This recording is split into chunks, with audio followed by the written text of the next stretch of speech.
자, 그런데요. 요즘에 국민의힘 진영 내에서 왜 우리가 소위 친윤계다 이런 얘기는 많이 들어봤어요. 맞지요? 그런데 최근에는 친한계가 있다. 뭐 이런 얘기가 나옵니다.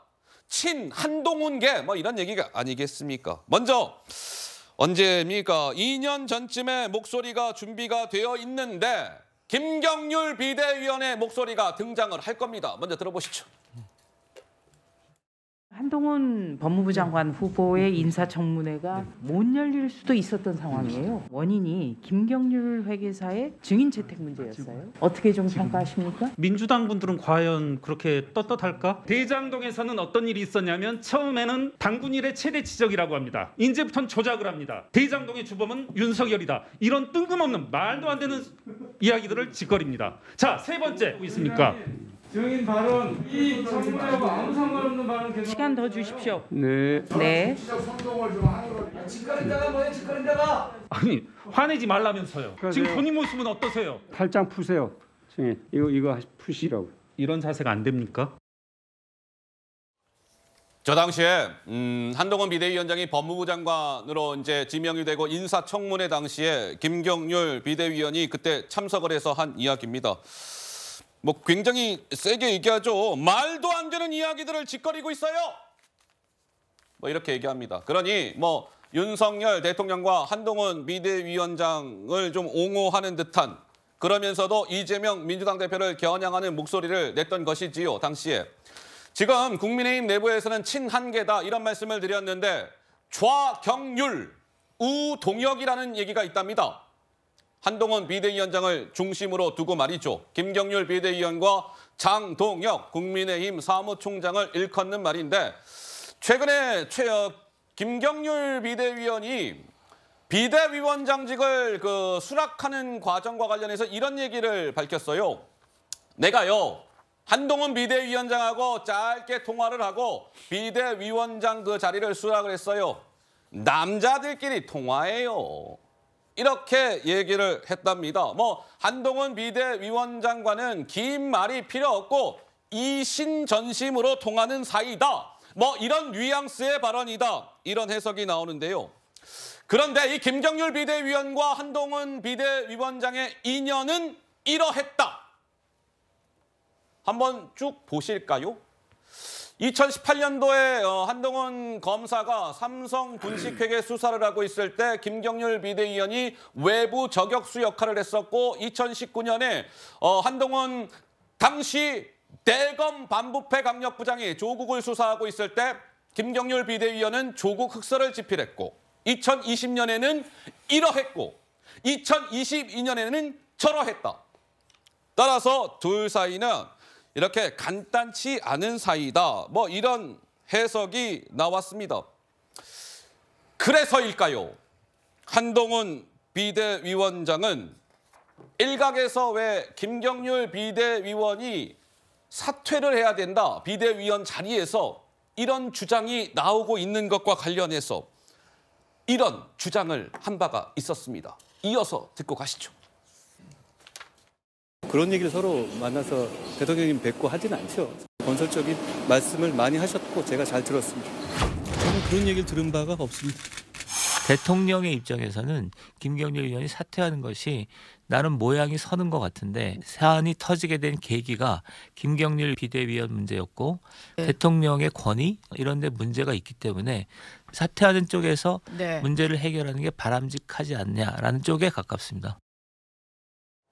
한동훈 비대위원장은 뭐 김경률 비대위원의 사퇴와 관련해서 전혀 사퇴시킬 생각이 없다라는 취지의 주장을 하고 있는데 민경호 전 비대위원은 아니에요. 김경률 비대위원이 이번에는 이 비대위원 자리에서 내려오는 게 맞아요. 이런 주장을 했습니다.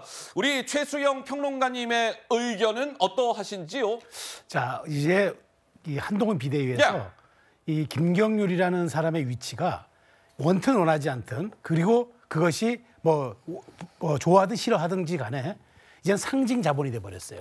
한동훈 비대위를 상징하는 게 돼버렸어요. 왜냐하면 이번 사태가 무슨 뭐 사천 논란이냐 하지만 결국은 그 김경률 회계사가 비대위원이 공을 쏘아 올린 김건희 여사 리스크에 대한 어떤 식으로든 문제 해결이 있어야 되지 않느냐는 그 발언과 한동훈 위원장이 여러 가지 국민적인 좀 말하자면 우려하는 부분이 있다라는 측면이 이제 맞물리면서 이게 이제 트리거, 이른바 방아쇠가 된 거거든요. 자, 그런데 여기에서 그러면 김경률 의원을 바로 그러면 아웃시킨다. 혹은 뭐 자진사퇴 형식으로 나간다. 이렇게 되면 어떻게 됩니까? 한동훈 비대위의 리더십이 흔들릴 수밖에 없어요. 아, 그래요? 그래서 이제 그 설령 사퇴하더라도 사퇴라기보다는 설령 출구 전략을 짜더라도 김경률 회계사는 어쨌든 지금 마포울의 잠재적인 지금 출마 예비 후보자 아니겠습니까? 아직까지 예비 후보 등록은 하지 않았지만 조만간 할 텐데 예비 후보 등록하고 그다음에 거기에 나와서 경선 뛰면서 과연 비대위원직을 수행하는 게 또 공정성 논란이 있을 수가 있기 때문에 그런 측면에서 일정 부분 설 직전에 이제 본인이 뭐 예비후보 등록하든가 이런 과정을 통해서 이거 이렇게 나가서 혹시나 이제 그 경선 현장에 뛰어듦을 모를까 지금 김경률 위원을 내치고 혹은 뭐 이렇게 뭐 어쨌든 본인의 사퇴 압박을 해서 나가게 한다는 거는 지금 국민의 입장에서 스스로 외연 확장을 위해서 그 영입한 인사를 내친다면 오히려 외연 확장이 아니라 중도층 상실이 될 수도 있기 때문에 이 부분을 그렇게 거칠게 생각할 것이 아니라 매우 전략적으로 그리고 총선이 70여일밖에 남지 않았기 때문에 매우 이건 정교하게 다뤄야 될 문제다. 그거나 말씀드리고 싶습니다. 참고로 오늘이 1월 25일, 4월 10일 총선까지는 정확히 D- 며칠, 76일이 되는 날입니다. 오늘은. 김경률 비대위원이 오늘 오전에 한동훈 비대위원장이 주재한 비대위 회의에도 당연히 참석을 했을 거 아니겠습니까? 비대위원이니까요. 김 비대위원, 저는 명랑하게 살고 싶은 욕심이 있습니다. 이런 이야기를 했습니다. 들어보시죠. 쇼펜하우 책을 읽으면서 가장 인상 깊었던 두 글자는 명랑입니다. 항상 명랑하게 살고 싶은 욕심을 가지고 있는 사람입니다.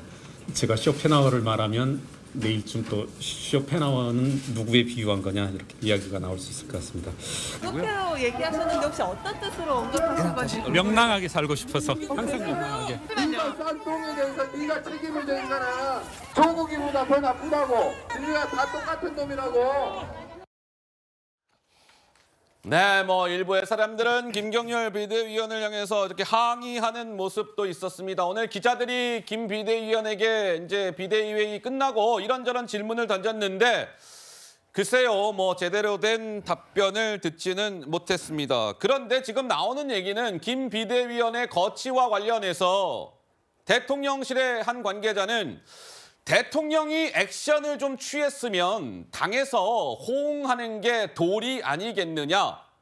그러니 저 발언의 뉘앙스는 김 비대위원의 거취를 좀 정리하는 게 맞는 거 아닐까요? 이런 뉘앙스 같아요. 또 다른 관계자는 윤석열 대통령과 한동훈 비대위원장의 갈등의 원인 가운데 하나가 바로 김경률 문제예요. 친윤계 의원은 당장 사퇴해야 하는데 김 비대위원이 안 하고 있어요.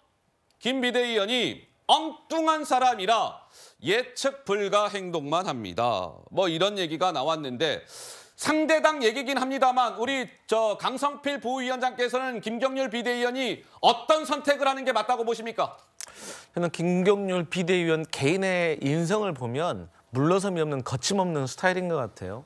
그런데 어쨌든 결론적으로 김경률 비대위원의 앞으로의 어떤 거취는 한동훈 비대위원장의 결단에 달렸습니다. 그러면 한동훈 비대위원장의 결단은 윤석열 대통령과 어쨌든 충돌했지 않습니까? 거기에 대해서 본인이 존중하는 마음이 남아있는지 아니면 겉으로는 존중하지만 마음으로 서운한 마음이 남아있는지가 중요한데 만약에 서운함이 남아있다면 김경률 비대위원을 사퇴도 시키지 않고 출마도 시킬 겁니다. 하지만 윤석열 대통령에 대해서 존중하는 마음이 남아있고 퇴로를 좀 열어주려는 배려가 있다면 아마 김경률 비대위원을 사퇴는 시키고 출마는 시킬 것이다. 그리고 마지막으로 김경률 비대위원은 이제는 말씀하신 것처럼 한동훈 비대위원장의 상징성이 돼버렸어요. 그렇기 때문에 본인도 이제는 아무리 옳은 말을 하더라도 너무 거칠게 하면 상대방으로 하여금 어떤 부담을 느끼게 할 수 있으니 정중하고 품격 있는 옳은 말을 계속 해주셨으면 좋겠다 이렇게 말씀드리겠습니다. 글쎄요, 이제 김경률 비대위원의 거취 문제가 최종적으로 어떻게 교통 정리가 될지는 저도 잘 모르겠습니다. 좀 지켜보도록 하고요.